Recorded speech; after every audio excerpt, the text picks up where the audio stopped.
Internet की दुनिया में आजकल एक चलन बहुत ही आम हो गया है, या कहूँ कि बहुत खौफनाक हो गया है। बिल्कुल। मतलब किसी ने बरसों पहले कोई अजीब सी बात कह दी या कोई ऐसा मजाक कर दिया जो आज के मानकों पे खरा नहीं उतरता, और अचानक से इंटरनेट की विशाल अनाम भीड़ उस इंसान के पीछे पड़ जाती है। बिल्कुल, उसकी पूरी जिंदगी, उसका करियर, सब कुछ तबाह करने पर उतारू हो जाती है। तो आज की इस विस्तृत चर्चा में हम इसी विषय की गहराइयों में जाने वाले हैं। हमारे पास जो स्रोत सामग्री है वो सच में आंखें खोलने वाली है। जी, बहुत ही विस्तृत शोध है ये। हाँ, हम कार्मेन याब द्वारा 2022 में कैलिफोर्निया स्टेट यूनिवर्सिटी के लिए लिखे गए एक शोध प्रबंध पर चर्चा करने वाले हैं। इसका शीर्षक है पब्लिक और प्राइवेट फिगर्स के बीच कैंसल कल्चर का एक गुणात्मक केस अध्ययन। तो आज का हमारा मिशन ये समझना है कि ये कैंसल कल्चर आखिर काम कैसे करता है, ये कैसे एक आम इंसान की जिंदगी को नरक बना देता है, जबकि मशहूर हस्तियों पर इसका असर बिल्कुल अलग होता है। और इसके पीछे सोशल मीडिया का वो कौन सा मनोविज्ञान है जो हम सबसे खिलवाड़ कर रहा है। बिल्कुल, लेकिन चर्चा की गहराई में उतरने से पहले मुझे लगता है हमें एक चीज साफ कर देनी चाहिए। हाँ, एक बात स्पष्ट करना बहुत जरूरी है। इस शोध में कैंसल कल्चर को समझने के लिए राजनीतिक विचारधाराओं का गहराई से विश्लेषण किया गया है, जैसे कि वामपंथी और दक्षिणपंथी नजरिया। Right, exactly. लेफ्ट विंग और राइट विंग राजनीति। तो हमारा उद्देश्य केवल इस शोध में दी गई जानकारी और उसके निष्कर्षों को पूरी निष्पक्षता के साथ सामने रखना है। हम किसी भी राजनीतिक विचारधारा या पक्ष का न तो समर्थन कर रहे हैं और ना ही बचाव कर रहे हैं। हमारा लक्ष्य सिर्फ शोध सामग्री में मौजूद तथ्यों को स्पष्ट रूप से संप्रेषित करना है। एकदम सही। तो चलिए इसे थोड़ा सुलझाते हैं। अगर हम कुछ साल पीछे जाएं तो कॉल आउट कल्चर की शुरुआत समाज में एक सकारात्मक बदलाव लाने के लिए हुई थी। हाँ, मीटू मूवमेंट के दौरान हमने देखा था। बिल्कुल, कैसे हार्वे विंस्टीन और आर केली जैसे अत्यंत प्रभावशाली लोगों को उनके अपराधों के लिए जवाबदेह ठहराया गया। उस समय ये न्याय मांगने का एक तरीका था उन लोगों के लिए जिनकी आवाज सिस्टम दबा देता था। हाँ। लेकिन फिर ये सब आम नागरिकों तक कैसे पहुंच गया? मतलब एक सामाजिक न्याय का टूल इंटरनेट की एक अंधी भीड़ में कैसे बदल गया? ये बदलाव रातों रात नहीं हुआ। इसके पीछे सोशल मीडिया के डिजाइन और मानव मनोविज्ञान का एक बहुत बड़ा खेल है। शोध में बहुत ही स्पष्ट रूप से बताया गया है कि सोशल मीडिया प्लेटफॉर्म्स पर जो लाइक्स, शेयर्स और रीट्वीट्स हैं, वो सिर्फ बटन नहीं है। बिल्कुल नहीं, वे महज स्क्रीन पर दिखने वाले बटन नहीं रह गए हैं। वे सोशल करेंसी या सामाजिक मुद्रा बन गए हैं। Social currency? दिलचस्प है। इसे ऐसे समझिए कि लोग इस वर्चुअल भीड़ का, जिसे वर्चुअल कलेक्टिव कॉन्शियसनेस कहा गया है शोध में, उसका हिस्सा सिर्फ इसीलिए बनते हैं ताकि वे खुद को नैतिक रूप से सही साबित कर सकें। अच्छा, तो मतलब ये दिखावे के लिए ज्यादा है। हाँ, जब कोई व्यक्ति किसी को ऑनलाइन कैंसिल करने की मांग करता है तो उसे उस भीड़ से समर्थन मिलता है, और ये समर्थन उसके लिए ऑनलाइन क्लाउड यानी लोकप्रियता का काम करता है। मतलब अगर मैं इसे सही से समझ रही हूँ तो ये असल में न्याय के बारे में है ही नहीं। ज्यादातर मामलों में नहीं। ये तो अपने दोस्तों या फॉलोअर्स के सामने खुद को ज्यादा पवित्र या सही साबित करने की एक होड़ बन गई है, जिसमें सामने वाले की जिंदगी की कीमत चुकानी पड़ती है। आपने इसे बिल्कुल सही तरीके से पकड़ा है। लोग किसी और को नीचे गिराकर अपना डिजिटल रुतबा बढ़ा रहे हैं। और इसी संदर्भ में समाजशास्त्र का एक बहुत ही दिलचस्प सिद्धांत सामने आता है। कौन सा सिद्धांत? नोएल न्यूमन का स्पाइरल ऑफ साइलेंस या चुप्पी का भंवर सिद्धांत। चुप्पी का भंवर, ये क्या कहता है? ये सिद्धांत हमें बताता है कि इंसान स्वभाव से एक सामाजिक प्राणी है और वो हमेशा समाज से अलग थलग पड़ने से डरता है। हाँ, हम सभी को अकेले पड़ने का डर होता है। एग्जैक्टली। तो जब किसी व्यक्ति को लगता है कि उसकी राय बहुसंख्यक भीड़ या इंटरनेट की उस आक्रामक आवाज से अलग है, तो वो चुप रहना ही बेहतर समझता है, भले ही वो भीड़ गलत हो। बिल्कुल, भले ही हजारों लोग उस ऑनलाइन भीड़ की क्रूरता से सहमत न हो, लेकिन खुद कैंसिल होने या सामाजिक बहिष्कार के डर से वे कुछ नहीं बोलते। तो इससे तो बस एक तरफा बात ही सुनाई देगी। यही होता है। इससे इंटरनेट पर एक इको चेंबर बन जाता है, जहां सिर्फ एक ही तरह की आक्रामक आवाज गूंजती रहती है। ऐसा लगता है जैसे पूरी दुनिया ही उस इंसान के खिलाफ है। यहाँ बात बहुत दिलचस्प हो जाती है, क्योंकि इस पूरी प्रक्रिया में जो कंपनियां हैं, जैसे बड़े social media platforms, Facebook, X, वे इस विवाद से भारी मुनाफा कमाती हैं। बिल्कुल, प्लेटफॉर्म के एल्गोरिदम उसी कंटेंट को बढ़ावा देते हैं जो लोगों में गुस्सा पैदा करता है। शोध में भी कहा गया है कि ड्रामेटाइजेशन से यूजर एंगेजमेंट बढ़ता है लोग जितना ज्यादा गुस्सा होंगे वो उतना ही ज्यादा टाइप करेंगे, लड़ेंगे, शेयर करेंगे, और प्लेटफॉर्म्स उतना ही ज्यादा विज्ञापन का पैसा कमाएंगे। और यहीं पर यह सिस्टम एक शोषक मॉडल में बदल जाता है। शोध में एडवर्ड टफ्टे का एक बहुत सटीक कोड इस्तेमाल किया गया है। क्या है वो कोड? कि दुनिया में सिर्फ 2 ही इंडस्ट्री हैं जो अपने ग्राहकों को यूजर्स कहती हैं, एक गैर कानूनी ड्रग्स और दूसरा सॉफ्टवेयर। बाप रे, ये तो बहुत ही गहरी बात है ना? मीडिया कॉर्पोरेशंस लोगों के इस गुस्से को पूरी तरह से भुनाते हैं। इसे कल्चर इंडस्ट्री कहा जाता है, जहां लोगों की भावनाओं का व्यवसायीकरण कर दिया गया है। जब कोई आम आदमी इसका शिकार होता है तो उसके लिए परिणाम विनाशकारी होते हैं, लेकिन प्लेटफॉर्म्स के लिए ये सिर्फ एक फायदेमंद दिन होता है। बिल्कुल। अगर हम इसे असली जिंदगी के उदाहरण से समझें, तो एक आम इंसान पर इसका क्या असर होता है? शोध में जस्टिन साको की घटना का बहुत गहराई से जिक्र है। हाँ, साल 2013 की बात है। जी। जस्टिन एक PR एग्जीक्यूटिव थी। वो लंदन से केप टाउन की 11 घंटे की लंबी फ्लाइट लेने वाली थी। और फ्लाइट में बैठने से ठीक पहले उन्होंने वो ट्वीट किया था। हाँ, उनके ट्विटर अकाउंट पर मुश्किल से 170 फॉलोअर्स थे। उन्होंने लिखा, अफ्रीका जा रही हूँ, उम्मीद है मुझे एड्स नहीं होगा, मजाक कर रही हूँ, मैं गोरी हूँ। उन्होंने ये ट्वीट किया, अपना फोन बंद किया और 11 घंटे के लिए फ्लाइट में बैठ गई, दुनिया से कट कर। और यहाँ जो बात ध्यान देने वाली है वो ये है कि जब तक उनकी फ्लाइट लैंड हुई तब तक वो दुनिया की सबसे ज्यादा नफरत की जाने वाली इंसान बन चुकी थी। पूरी दुनिया में has Justin landed yet hashtag trend कर रहा था। एग्जैक्टली। उनका वो ट्वीट जिसे उन्होंने अपनी ही गोरी चमड़ी के विशेषाधिकार पर एक तंज या व्यंग के रूप में लिखा था, लोगों द्वारा पूरी तरह से शाब्दिक रूप में ले लिया गया। मतलब लोगों ने मजाक को समझा ही नहीं समझा। और यहाँ कम्युनिकेशन का एक महत्वपूर्ण सिद्धांत लागू होता है, स्टुअर्ट हॉल का एनकोडिंग और डिकोडिंग मॉडल। मैं इस मॉडल को थोड़ा आसान भाषा में समझने की कोशिश करती हूँ। यानी जब कोई बात कही जाती है जिसे एनकोडिंग कहते हैं, तो जरूरी नहीं कि सुनने वाला उसे उसी भावना के साथ समझे, यानी डिकोड करे। बिल्कुल सही। जस्टिन साको ने अपने ट्वीट को एक व्यंग के रूप में एनकोड किया था, ये सोचकर कि उनके गिने चुने फॉलोअर्स इस बेतुकेपन को समझेंगे। लेकिन जब वो ट्वीट वायरल हुआ तो इंटरनेट की विशाल भीड़ ने उस संदर्भ को नजरअंदाज कर दिया और उसे एक सीधे नस्ल भेदी बयान के रूप में डिकोड किया। और इंटरनेट की इस डिकोडिंग का नतीजा क्या हुआ? ये सोशल मीडिया की गुमनामी का सीधा परिणाम है। शोध के अनुसार स्क्रीन के पीछे छिपे हुए लोग बिना किसी डर के साइबर बुलिंग करते हैं। मनोविज्ञान में इसे डी-इंडिविजुअलाइजेशन कहा जाता है। डी-इंडिविजुअलाइजेशन, इसका मतलब पहचान खो देना। हाँ, यह एक ऐसी मानसिक स्थिति है जहां लोग भीड़ का हिस्सा बनकर अपनी व्यक्तिगत पहचान और नैतिकता भूल जाते हैं। वे अकेले में शायद कभी किसी को वो बातें न कहें, लेकिन भीड़ के साथ वे क्रूर हो जाते हैं। और क्रूरता का स्तर देखिए, जब जस्टिन साको की फ्लाइट लैंड हुई और उन्होंने अपना फोन ऑन किया तो उनकी दुनिया खत्म हो चुकी थी। उनकी नौकरी चली गई। हाँ, उन्हें दुनिया भर से रेप और जान से मारने की धमकियां मिलने लगी, यहाँ तक कि उनके परिवार की भी प्राइवेसी खत्म कर दी गई। एक मजाक जो गलत तरीके से पेश किया गया, उसने एक आम इंसान को गहरा ट्रॉमा दे दिया। यह एक डिजिटल लिंचिंग थी।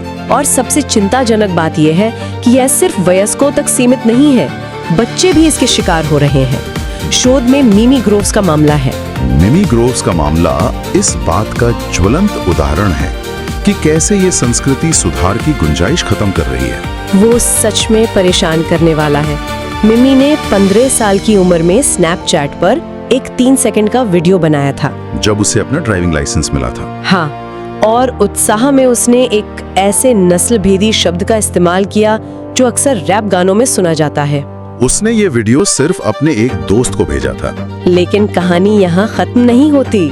वर्षों बाद जब मिमी यूनिवर्सिटी ऑफ टेनेसी की चीयर टीम में चुनी गई, और उस समय पूरे अमेरिका में ब्लैक लाइव्स मैटर आंदोलन चरम पर था जी, मिमी ने सार्वजनिक रूप से इंस्टाग्राम पर उस आंदोलन का समर्थन किया। और ठीक इसी समय उसके ही एक सहपाठी जिमी गैलिगन ने वो बरसों पुराना 3 सेकंड का वीडियो इंटरनेट पर वायरल कर दिया। सबसे चौंकाने वाली बात यह है कि जिमी ने एक इंटरव्यू में स्वीकार किया कि वो उस वीडियो को जानबूझकर छुपा कर रखे हुए था, ताकि जब मिमी के पास खोने के लिए बहुत कुछ हो तब वो वार कर सके।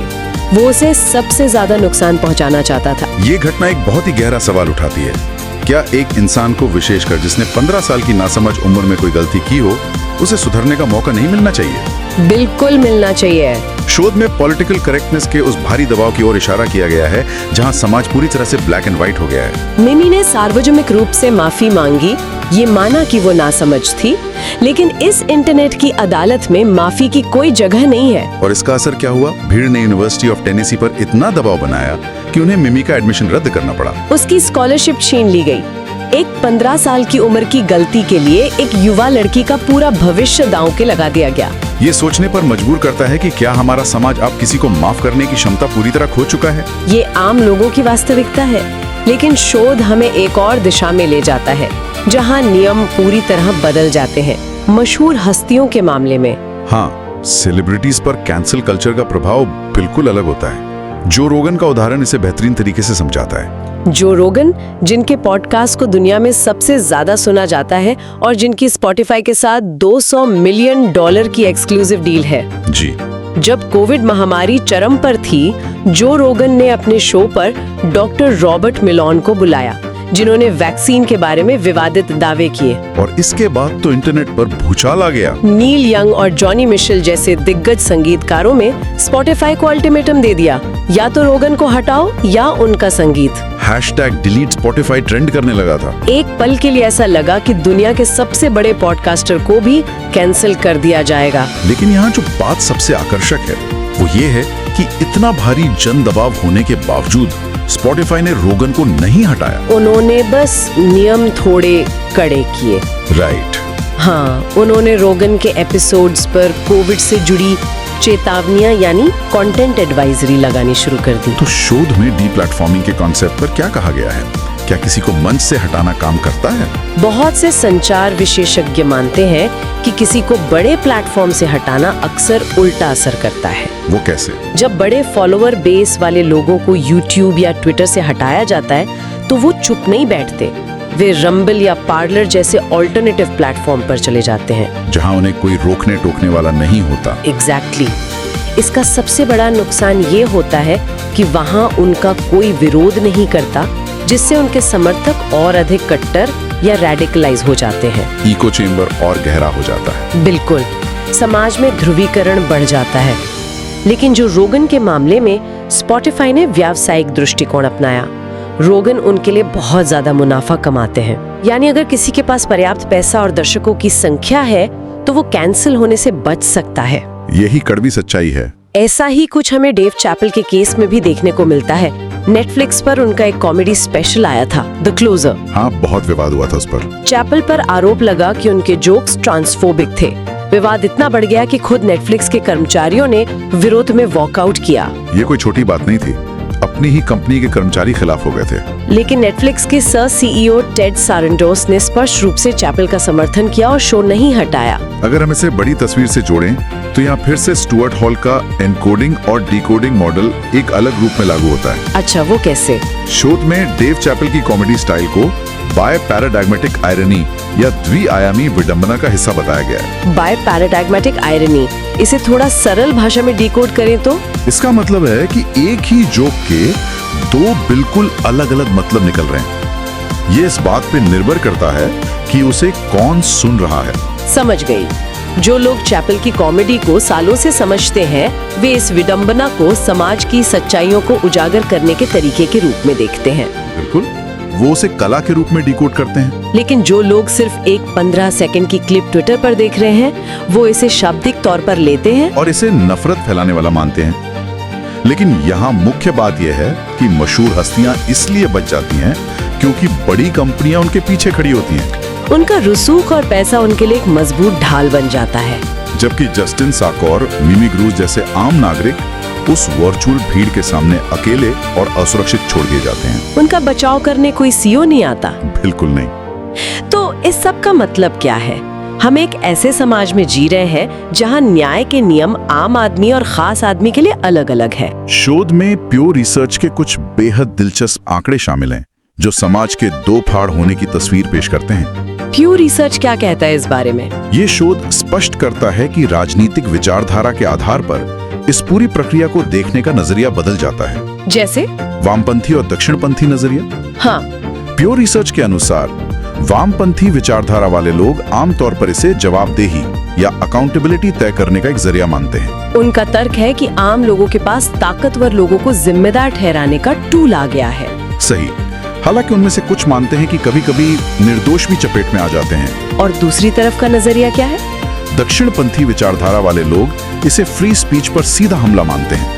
उनका मानना है कि यह सेंसरशिप है, जहां एक ऑनलाइन मॉब तय कर रही है कि क्या कहा जा सकता है। दोनों पक्षों के अपने तर्क हैं और दोनों ही अपने नजरिए से एक समस्या को उजागर कर रहे हैं। बिल्कुल। तो क्या हम बस एक दूसरे पे चिल्लाते रहेंगे, एक दूसरे को कैंसिल करते रहेंगे?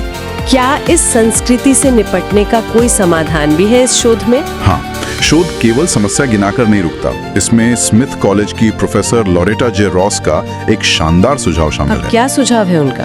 उनका कहना है कि हमें कॉलिंग आउट यानी सरेआम इंटरनेट पर अपमानित करने की संस्कृति को छोड़कर कॉलिंग इन की संस्कृति को अपनाना चाहिए। कॉलिंग इन, ये दिलचस्प है। इसका व्यावहारिक रूप से क्या मतलब है? कॉलिंग इन का मतलब है कि अगर किसी से गलती हुई है तो उसे डिजिटल चौराहे पर जलील करने के बजाय निजी तौर पर सम्मान के साथ समझाना। मतलब उन्हें डायरेक्ट मैसेज करके या अलग से बात करके बताना। हाँ, ये सोचना कि सामने वाला भी इंसान है, उन्हें बताना कि उनकी बात से दूसरों को ठेस पहुंची है और क्यों पहुंची है। इंसान तो गलतियों का पुतला है। लोरेटा रॉस का मानना है कि हमें ऐसा समाज बनाना चाहिए जहां संवाद की जगह हो, जहां गलतियों से सीखने और खुद में सुधार करने की गुंजाइश हो। न कि ऐसा समाज जहां एक गलती पर इंसान के अस्तित्व को ही मिटा दिया जाए।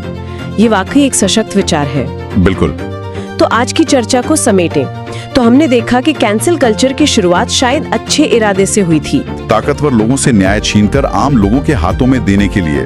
लेकिन सोशल मीडिया के एल्गोरिथम और असुरक्षाओं ने इसे खौफनाक हथियार बना दिया। जस्टिन साको और मिमी ग्रोव्स जैसी जिंदगियां तहस नहस हो गईं। वहीं जो रोगन और डेव चैपल जैसे ताकतवर लोग इस तूफान से आसानी से निकल जाते हैं। ये एक बहुत ही विचारणीय स्थिति है। और चर्चा को समाप्त करने से पहले मैं शोध के एक गहरे दार्शनिक पहलू को सामने लाना चाहूंगा। कौन सा पहलू? शोध के अंत में पोस्ट मॉडर्न थियरी और फ्रांसीसी दार्शनिक जाम बोद्रिलार्ड के विचारों का जिक्र है। जाम बोद्रिलार्ड, ये पोस्ट मॉडर्न थ्योरी यहाँ कैसे फिट बैठती है? पोस्ट मॉडर्न थियरी का मूल सिद्धांत है कि इस दुनिया में सत्य कोई एक ठोस या सार्वभौमिक चीज नहीं है। मतलब हर किसी का सच अलग होता है? बिल्कुल। हर इंसान की सही और गलत की परिभाषा उसकी अपनी वास्तविकता और अनुभवों पर आधारित होती है। बोद्रिलार्ड का तर्क है कि हमारा आज का समाज हाइपर रियलिटी में जी रहा है।